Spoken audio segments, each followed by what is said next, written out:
सरकार के पास लगातार मांग आ रही थी और उनके द्वारा दिए गए प्रतिवेदनों पर विचार करने के लिए हरियाणा सरकार ने एक उच्च कमेटी का भी गठन किया हुआ है। कमेटी द्वारा अपने मानकों पर विचार करके गांव को एक तहसील से दूसरी तहसील में बदलने की अनुशंसा दी है और आज इस सिफारिश को मंत्रिमंडल ने मंजूर कर लिया है। इसमें हमारा मंदौला को सतनाली से महेंद्रगढ़ में किया गया है और बेरली कलां पालनावास को रेवाड़ी में किया गया है। गुदियाना जो रादौर में है उसको सरस्वती नगर में किया गया है। रुपोली जो रादौर में है उसको सरस्वती नगर में किया गया है। चाहड़वाला को सरस्वती नगर से व्यासपुर बिलासपुर में किया गया है, यमुनानगर। और इसी प्रकार सेक्टर 15, 15A और 16A जो बड़खल के हैं उनको फरीदाबाद में किया गया है और सेक्टर 21A और 21B फरीदाबाद से बड़खल में किए गए हैं। इसी प्रकार रंगा कालावाड़ी को सिरसा में किया गया है और लहंगेवाड़ा कालावाड़ी वो सिरसा में किया गया है। मत्तड़ कालावाली सिरसा में किया गया है। अलीका कालावाली सिरसा में किया गया है। मलिकपुरा कालावाली डबवाली में किया गया है और किंगरा कालावाड़ी डबवाली में किया गया है।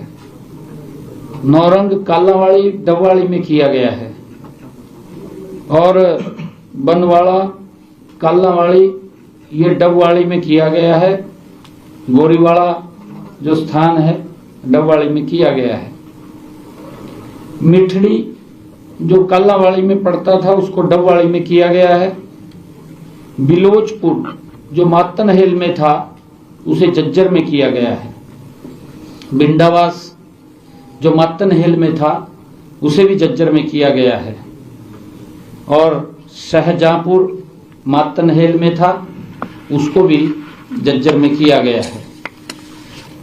और इसी प्रकार जो हमारी टूरिस्ट गाड़ियों की जो चलने वाली हैं उन गाड़ियों की अवधि तय करने के लिए प्रस्ताव को भी मंजूरी दी गई है।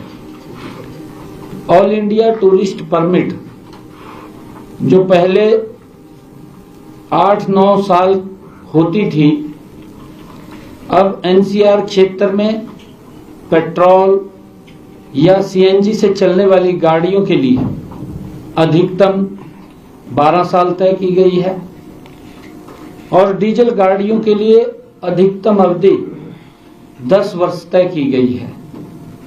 और इसी प्रकार नॉन एनसीआर क्षेत्र में पेट्रोल, सीएनजी और डीजल गाड़ियों सभी के लिए 12 साल तय की गई है।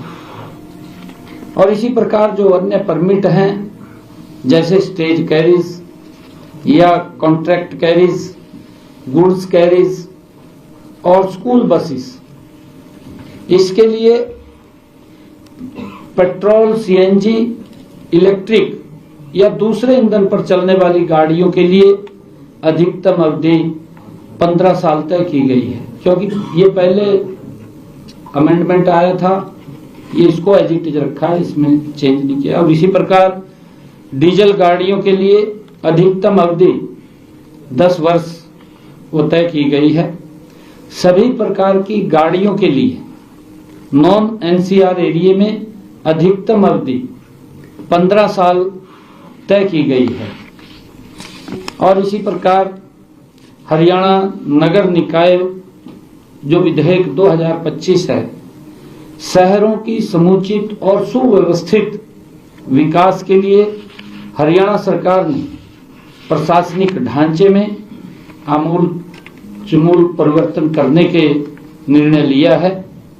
इसी कड़ी में मंत्रिमंडल ने नगर निगम, नगर परिषदों और नगर पालिकाओं के लिए एक अधिनियम बनाने के लिए विधेयक को मंजूरी दी है। पहले क्योंकि नगर पालिका का अलग था और निगम का अलग था, अब इसको इकट्ठा एक किया है, एक ही उसको मंजूरी दी है।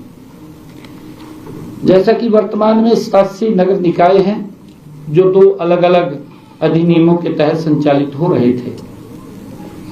इससे लोगों को भी दिक्कत, प्रशासनिक जटिलता भी आती थी और इसी को ध्यान में रखते हुए नया अधिनियम बनाने के लिए हरियाणा नगर निकाय विधेयक 2025 ये लाया गया है।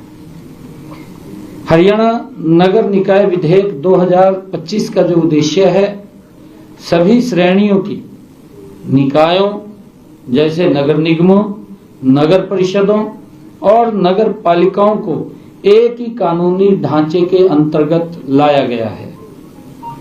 इस विधेयक में विभिन्न प्रावधान भी जोड़े गए हैं, जैसे नगर पालिकाओं को सरकार द्वारा तय न्यूनतम और अधिकतम सीमा के बीच विभिन्न करों जैसे fees, property tax, development tax, garbage, विज्ञापन, पानी और सीवरेज शुल्क तय करने का अधिकार उनको दिया गया है। शहरी परिवहन योजना और हरित क्षेत्रों के संरक्षण और विकास के लिए शहरी वानी का भी प्रावधान इसमें किया गया है। और इसी प्रकार नगर निकाय अपराधों की सुनवाई के लिए भी नगर निकाय मजिस्ट्रेट नियुक्त करने का भी इसमें प्रावधान किया गया है, क्योंकि कई प्रकार की लोगों की जो ग्रीवेंस समस्याएं होती हैं तो उनको सुनने के लिए। और इसी प्रकार नगर निकाय कर्मचारियों के लिए सामान्य सेवा नियम प्रस्तावित किए गए हैं, ताकि दोहरे कानूनी ढांचे के कारण होने वाली जो स्थानांतरण और पदोन्नति सभी विवाद इससे कम होंगे, जो निर्णय लिया गया है। और इसी प्रकार आज कैबिनेट में HCS नियमों में भी संशोधन किया गया है। कैबिनेट की बैठक में जो HCS के नियम संशोधनों में को मंजूरी दी गई है, उसमें मुख्य रूप से HCS परीक्षा के लिए पहले 4 पेपर्स की जगह अब 6 पेपर कर दिए हैं, जिनके कुल अंक 600 होंगे। संशोधित जो ढांचे अनुसार पेपर इंग्लिश और पेपर हिंदी 100-100 अंक के होंगे और इसके अलावा अब 4 जर्नल स्टडीज के पेपर होंगे और हर पेपर 100 अंक का होगा। प्रारंभिक परीक्षा में कोई बदलाव नहीं होगा, जो केवल स्क्रीनिंग के लिए होगा और 200 अंक का होगा। पर्सनैलिटी टेस्ट भी वैसा ही रहेगा और 75 अंक का होगा। हरियाणा राज्य अभियोजन विभाग विधिक सेवा नियम 2013 में भी संशोधन किया गया है। नए आपराधिक कानूनों को प्रभावी रूप से लागू करने के लिए अभियोजन विभाग में 48 पद सृजित किए गए हैं। इसकी मंजूरी भी कैबिनेट ने दी है। इनमें उपनिदेशक के 24 पद और सहायक निदेशक के 24 पद शामिल हैं। इन पदों को भरने के लिए हरियाणा राज्य अभियोजन विभाग विधिक सेवा नियम 2013 में भर्ती की पद्धति, पात्रता और शर्तें और अनुभव ये निर्धारित करने के उद्देश्य से संशोधन किया गया है। और इसी प्रकार कांस्टेबल और सब इंस्पेक्टर की भर्ती के नियमों में भी संशोधन किया गया है। कांस्टेबल और सब इंस्पेक्टर भर्ती के लिए जो पंजाब पुलिस नियम 1934 हरियाणा में जो लागू है, में संशोधन को भी कैबिनेट ने मंजूरी दी है। अब NCC सर्टिफिकेट वालों को अतिरिक्त वेटेज जिनके पास ए सर्टिफिकेट है उनको 1 अंक, बी सर्टिफिकेट पर 2 अंक और सी सर्टिफिकेट पर 3 अंक मिलेंगे। ये वेटेज दी गई है, कैबिनेट में फैसला लिया गया है। अब हरियाणा कर्मचारी चयन आयोग शारीरिक मापन परीक्षण और शारीरिक स्क्रीनिंग परीक्षण में उत्तीर्ण उम्मीदवारों में से प्रत्येक श्रेणी के विज्ञापित पदों की संख्या से 10 गुना उम्मीदवारों को शॉर्ट लिस्ट करेगा, जिन्हें नॉलेज टेस्ट के लिए बुलाया जाएगा। नॉलेज टेस्ट में 97% वेटेज होगा। इसी प्रकार कैबिनेट में एग्रीगेटर लाइसेंस देने के लिए हरियाणा मोटर वाहन नियमों में भी बदलाव किया गया है। कैबिनेट में एग्रीगेटर लाइसेंस देने के लिए हरियाणा मोटर वाहन नियमों में बदलाव करने के प्रस्ताव को जो मंजूरी दी गई है, उसमें सड़क परिवहन और राजमार्ग मंत्रालय भारत सरकार के दिशा निर्देशों के अनुसार एग्रीगेटर जैसे ओला, उबर जो 1 जनवरी 2026 से केवल ग्रीन एनर्जी पर चलने वाले वाहनों को ही अपने बेड़े में शामिल कर सकेंगे। ये निर्णय किया गया है कि वो या तो इलेक्ट्रिक व्हीकल या सीएनजी व्हीकल ओनली ये अपने उसमें यही गाड़ी रखेंगे, डीजल पेट्रोल की नहीं रखेंगे। और इसी प्रकार परिवहन विभाग द्वारा इन दिशा निर्देशों को अपनाते हुए हरियाणा मोटर वाहन नियमों में बदलाव किया गया है और इस बारे में एक क्लीन मोबिलिटी पोर्टल भी परिवहन विभाग द्वारा बनाया जा रहा है, जिसमें लाइसेंस धारक की सभी वाहनों का विवरण रखा जाएगा और इससे राष्ट्रीय राजधानी क्षेत्र में कम पोल्यूशन होगा, क्योंकि जो लगातार पोल्यूशन की बात आती है, वायु की गुणवत्ता में भी सुधार होगा और वायु गुणवत्ता प्रबंधन आयोग द्वारा जारी किए गए निर्देशों का पालन भी सुनिश्चित किया जा सकेगा। और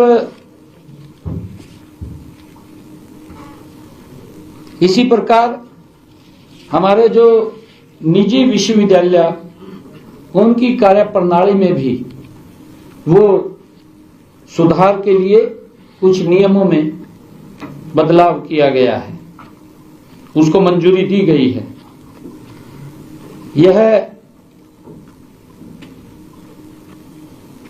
इस बिल के अंदर, क्योंकि बिल का उद्देश्य शारीरिक जो मानकों को न बनाए रखने पर निजी विश्वविद्यालयों के प्राधिकारियों को उनको सुधार के लिए प्रशासनिक नियुक्ति करने का अधिकार इसके अंदर दिया गया है। मान लो कोई गड़बड़ मिलती है, उसके लिए इसका उसमें अधिकार दिया गया है। और इसी प्रकार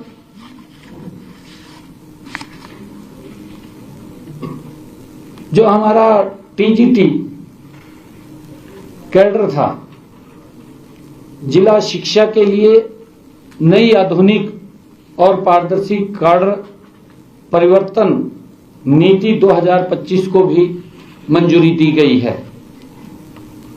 यह नीति जिला शिक्षा पीआरटी, जेबीटी, एचटी और सी&वी पर लागू होगी। यह प्रक्रिया चरणबद्ध तरीके से चलेगी और शिक्षकों को 1 अप्रैल से पहले स्टेशन अलॉट हो जाएंगे। हमने आज कैबिनेट में निर्णय कर लिया है कि जो हमारे जेबीटी, एचटी और पीआरटी के हमारे टीचर्स थे, उनकी पॉलिसी आज उसको मंजूरी दे दी गई है। इसके ऊपर अप्लाई कर देंगे, परंतु उनको स्टेशन जो हमारा अगला सेशन शुरू होगा, क्योंकि अभी 4 महीने 5 महीने रह गए हैं, इस 5 महीने के बाद 1 अप्रैल से उनको नए स्टेशन अलॉट कर दिए जाएंगे। ये भी हमने आज इसमें कैबिनेट में मंजूरी दी है। ये प्रक्रिया चरणबद्ध तरीके से चलेगी और शिक्षकों को 1 अप्रैल से पहले स्टेशन लॉट हो जाएंगे, अपने स्थान पे चले जाएंगे।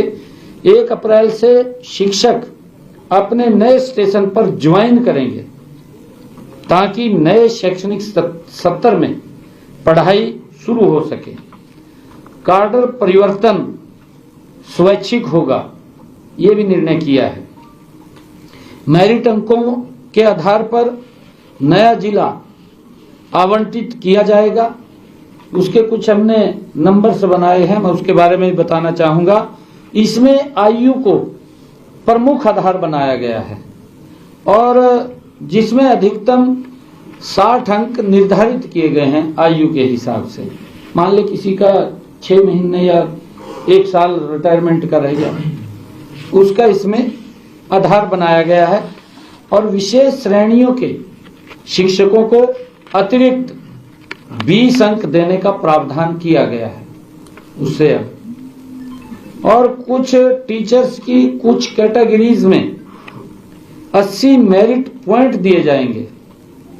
इनमें वह टीचर जो ट्रांसफर ऑर्डर जारी होने की तारीख से 12 महीने के अंदर रिटायरमेंट होने वाले हैं, जिसका मैंने जिक्र किया है कि उसको 60% नंबर मिलेंगे। वह टीचर जिसका कैंसर से इलाज चल रहा है या डायलिसिस हो रहा है या पिछले 2 सालों में बाईपास हार्ट सर्जरी हुई है या ऑर्गन ट्रांसप्लांट हुआ है उनको, और वह टीचर जिनकी 70% से ज्यादा विकलांगता है उनको 80% पॉइंट्स दिए जाएंगे।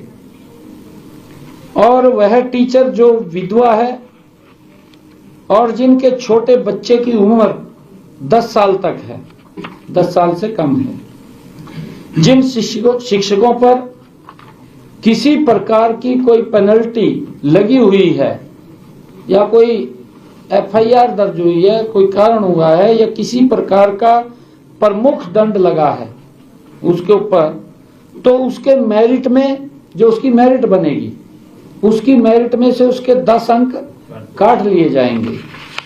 ये निर्णय कैबिनेट में किया है।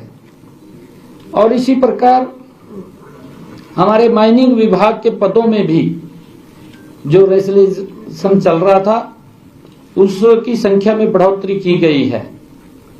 प्रदेश सरकार लगातार अवैध खनन पर सख्त कार्रवाई कर रही है। इस प्रयास को और मजबूत करने के लिए हमने माइनिंग की दक्षता एवं कार्यकुशलता बढ़ाने के लिए हरियाणा रेसलाइजेशन कमीशन की सिफारिशों को आज कैबिनेट ने मंजूरी दी है। विभाग में स्वीकृत पदों की संख्या 632 थी पहले, जो बढ़ करके 890 करने का प्रस्ताव मंजूर किया गया है। हरियाणा रेसलाइजेशन कमीशन ने 848 पदों की सिफारिश की थी और इसके बाद कुछ अन्य पदों को जोड़ते हुए 890 स्वीकृत पदों का प्रस्ताव मंजूर किया गया है। इससे रियल टाइम मॉनिटरिंग होने के साथ साथ अवैध खनन पर रोक लगाने में भी मदद मिलेगी। इसके अलावा राजस्व संग्रह में भी बढ़ोतरी होगी। और इसी प्रकार कैबिनेट में जो रोहतक में एग्रो माल के अलॉटियों को भी बड़ी राहत दी है, जो लंबे समय से पीड़ित थे। पहले हमने पंचकुला के अलॉटियों को और अब रोहतक के एग्रो माल के अलॉटियों को राहत दी है। और राहत प्रदान करते हुए मंत्रिमंडल ने आज इसकी मंजूरी दी है।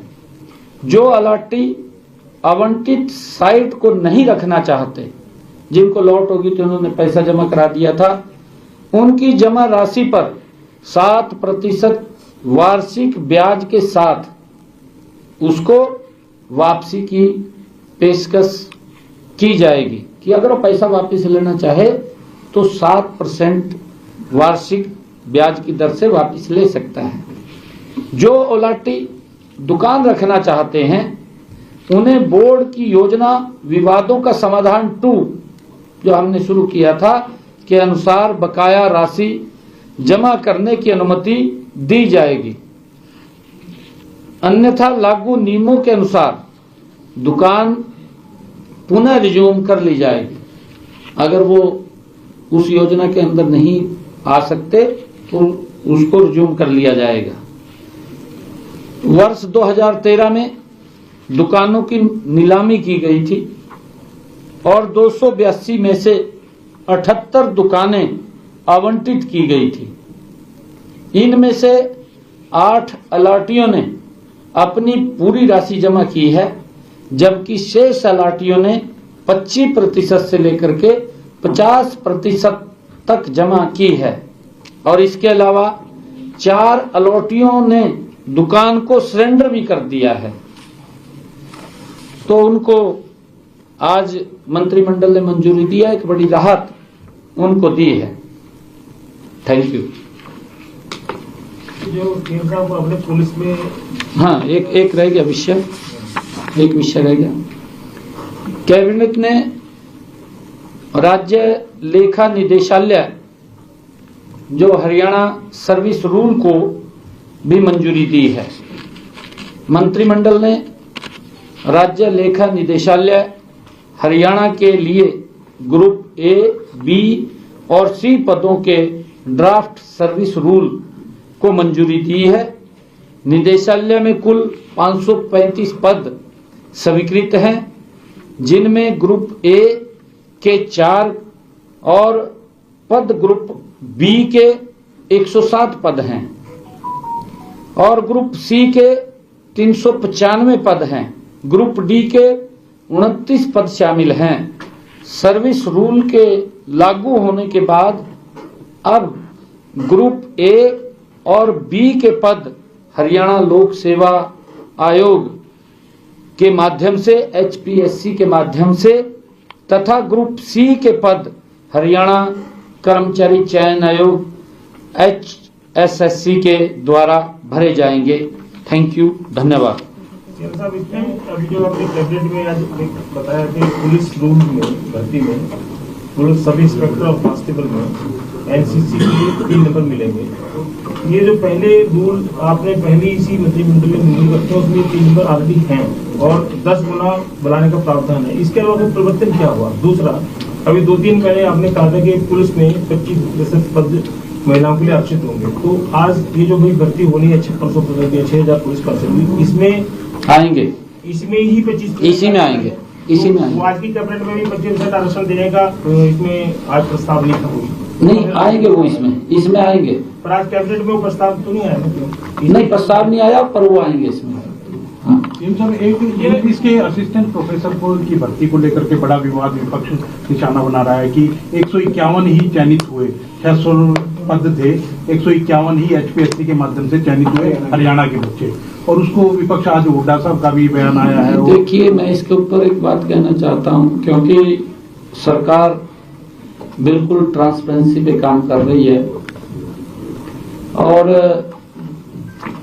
किसी भी बच्चे को कुछ अगर लगता है तो उसके लिए वो अपना जानकारी लेकर के चेक कर सकता है।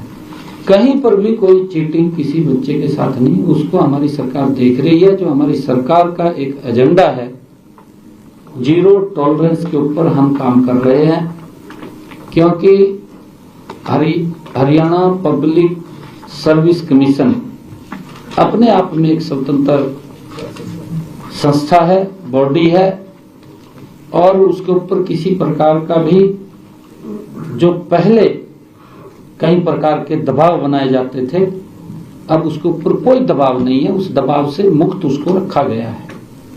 और उसके अंदर अगर हम अदर स्टेट्स के भी देखें, क्योंकि इसके अंदर कई चीजें ऐसी हैं, कोई भी बच्चा कहीं से अप्लाई कर सकता है उसके लिए, क्योंकि जो उसके एक्ट में उसमें लिखा गया है वो अदर स्टेट्स के अंदर भी है, वो यहाँ नहीं है कि हरियाणा के अंदर है।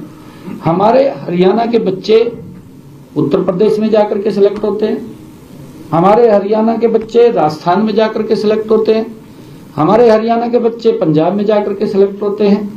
उसमें कोई नहीं हो, देश के किसी भी कहीं पर भी जाकर के कोई भी आ भी सकता है, यहां से जा भी सकता है। परंतु हमारी सरकार का एजेंडा जीरो टॉलरेंस के ऊपर है, कहीं पर कोई गड़बड़ ना देखने को मिलेगी और ना आगे मिलेगी। इसके लिए हम बिल्कुल सख्ताई से काम कर रहे हैं। सर 450 पोस्ट खाली रह गई है, 35 नंबर लेने वाला बच्चा क्वालिफाई होता तो वो पोस्ट पे आ सकता था।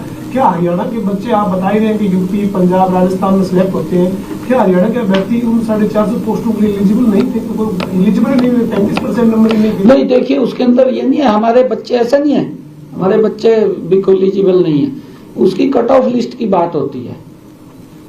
आईएएस के अंदर हमारे बच्चे जो यूपीएससी की परीक्षा थी 58 बच्चे गए हैं हरियाणा के। अभी ऐसा नहीं, हम ऐसे कैसे कह सकते हैं? हमारे बच्चे पढ़ते हैं, मेहनत करते हैं, क्योंकि उसकी जो कट ऑफ लिस्ट थी, उस कट ऑफ लिस्ट में जितने बच्चे जो आए हैं वो उस हिसाब से है। ये ओला उबर का आपने जिक्र किया था, ई व्हीकल्स का, तो जो उनके पुराने चल रहे हैं डीजल पेट्रोल वाले, नहीं आगे जो नए लेंगे उसके अंदर नए लेंगे तो वो बाकी ये पुराने में चला सकेंगे, वो तो चला ही सकेंगे। उसमें तो अभी जब तक उसकी लाइफ है तब तक चला सकेंगे उसको। आपने कहा कि निकाय में मैजिस्ट्रेट नियुक्त करने की पावर देंगे आगे जो नया एक्ट आएगा, तो ये मतलब ये मैजिस्ट्रेट नियुक्त करने की पावर किस तरह के मामलों में पड़ेगी? नहीं, देखिए कई प्रकार के, तो फिर सरकार क्या करेगी? कहीं नहीं ऐसा नहीं होता है, कई समस्याएं होती हैं लोकल, उसकी संबंधित वहाँ के किसी की कोई समस्या है, किसी की कोई समस्या है, तो कहीं ना कहीं उनको एक इस सुधारीकरण के अंदर कि लोगों को जो सरकार की सोच है कि हर व्यक्ति को सुविधा मिले, उसको लेकर के ये प्रावधान कैबिनेट ने किए हैं, ताकि उनको कहीं चक्कर न काटने पड़े इधर उधर। अगर किसी की कोई ग्रीवेंस है तो वहां पर जा करके उसको, एक डीजीपी कोई झगड़ा हो गया किसी का, प्लॉट को लेकर के हो गया, किसी मकान को लेकर के हो गया, तो वहीं पर लोकल वहीं जाकर के सुन लेगा उसका। मौजूदा डीजीपी का कार्यकाल जो 31 दिसंबर को खत्म हो रहा है, क्या पैनल बताएंगे ना आपको। इसको लेके सरकार क्या बातचीत करेगी कि 48 घंटे का स्ट्राइक कॉल किया है, हालांकि काम तो चल रहा है, बट आगे चलकर जो मांगे उन पे क्या विचार किया जा रहा है? नहीं, देखिए हमने उनकी मांगों को स्वीकार किया है, काफी मांगे हमने मानी है उनकी, ऐसा नहीं है। परंतु मैं सभी डॉक्टर्स, और क्योंकि ये विषय ऐसा है कि आम जन से जुड़ा हुआ, इससे हम कोई समझौता नहीं कर सकते, क्योंकि ऐसा विषय अगर कोई व्यक्ति को कोई दिक्कत आ गई तो डॉक्टर को तो भगवान के रूप में देखते हैं। इसका ये समाधान नहीं होता है कि हम हड़ताल करके, क्योंकि ये तो ऐसी सर्विस है कि इसमें मानवता बहुत ज्यादा काम करती है, और हमारे डॉक्टर इस बात को लेकर के समझ भी रहे हैं। मैं उनसे आग्रह भी करूंगा कि हमने कुछ आपकी जो विषय थे उनको मान लिया है, और भी क्योंकि बातचीत के रास्ते तो चलते रहते हैं, हमारी मंत्रीगण है, हमारे अधिकारीगण हैं, बात कर रहे हैं, वो बात करेंगे। और उसके लिए मैं ये चाहूंगा कि आप लोग इस मूड में ना जाएं, क्योंकि सरकार हर व्यक्ति को हेल्प कर रही है, और डॉक्टर्स का कोई भी ऐसा विषय नहीं है कि जिससे कि उनको ये लगे कि सरकार हमारी बात नहीं सुन रही। हम बिल्कुल बात सुनेंगे, ऐसा नहीं है कि बात नहीं सुनेंगे। हमने अधिकारियों को भी लगा रखा है, हमारी मंत्रीगण भी बात कर रही है, और हम भी उसके ऊपर नजर लगाए हुए हैं। ऐसा नहीं है बिल्कुल भी कि किसी के हम अधिकार को दबाएंगे, हमारा ये उद्देश्य नहीं है। परंतु हमने एक सिस्टम है ये सारा का सारा, उस सिस्टम के अंदर, क्योंकि डॉक्टरों को भी मालूम है, तो हमने उसके अंदर मिल करके इसमें आगे बढ़ना है। पिछले कई लोग आ रहे हैं हरियाणा के दौरे पर, एक बार फिर से पंचकुला में कोई कार्यक्रम अमित शाह आ रहे हैं। हाँ, 20 तारीख को आएंगे। 20 तारीख को आदरणीय अमित शाह जी क्योंकि पासिंग आउट है हमारे 5000 जो अभी पीछे भर्ती हुए थे पुलिस के अंदर, उनकी पासिंग आउट है। सर पिछले कई दिनों में अपने बजट घोषणाओं को लेकर कई बैठकें की, जो घोषणा ये एक ही कार्यक्रम रहेगा जी अमित शाह का, जो उसमें कितनी योजना पूरी हो चुकी हैं, कितनी रह गई हैं, सर क्या कुछ निकल कर आया बैठक में? नहीं, देखिए हमारी गति से काम चल रहा है और तीव्र गति से, द्रुत गति से चल रहा है, बिल्कुल उसमें कोई वो नहीं है। और हम लगे हुए हैं उसके अंदर, लगातार देख रहे हैं, क्योंकि अगला बजट भी सामने आ रहा है, तो उसको लेकर के भी हम हर काम के ऊपर नजर है हमारी। आपके शासनकाल में जो भर्ती प्रक्रिया थी, 17 को आपने शपथ ली थी, अगले दिन 25,000 बच्चों को ज्वाइन कराया था, लेकिन उसके पिछले 1 साल के बीच में जो सीईटी अब हो गया, अब भर्तियां का अगर शेड्यूल 4 साल में किस टाइप का रहेगा, 2 लाख बच्चों की भर्ती करने का। एक दूसरा, जो आपने 17 अक्टूबर से अगले दिन ज्वाइन कराया था, ग्रुप सी के पदों की वेटिंग लिस्ट लग रही है, वो आज तक वेटिंग लिस्ट जारी नहीं हुई। सारे बच्चे आपसे भी मिले हैं, कोर्ट में भी केस गया है, क्या वेटिंग लिस्ट जारी होगी या नहीं होगी? सब बच्चे सोशल मीडिया पर आपको पूछते हैं, हम भी पूछते हैं, सबको पूछते हैं कि वो इशू क्या है, क्यों वेटिंग लिस्ट जारी नहीं? नहीं, देखिए उसका वेटिंग लिस्ट क्या एक टाइम पीरियड है, पता है उन बच्चों को भी, आप सबको पता है। उस टाइम पीरियड के अंदर अगर कोई खाली होती है तभी तो वेटिंग लिस्ट आके जारी होगी, और उसको लेकर के क्योंकि बच्चे आते रहते हैं बीच में। हाँ, और अभी क्योंकि नया सीटी का पेपर हुआ है, इसका भी रिजल्ट निकला है। मैं सभी जो अभ्यर्थी इस सीटी के अंदर जो पास हुए हैं, पास आउट हुए हैं, मैं सभी को बहुत बहुत शुभकामनाएं देता हूं, बधाई देता हूं। और हमारा जो हरियाणा स्टाफ सिलेक्शन कमीशन है वो भी स्वतंत्र बॉडी है, शायद वो भी अपना शेड्यूल कैलेंडर जारी करेगा, कैसे कैसे भर्ती करनी है। लगातार भर्ती गति से चलेगी।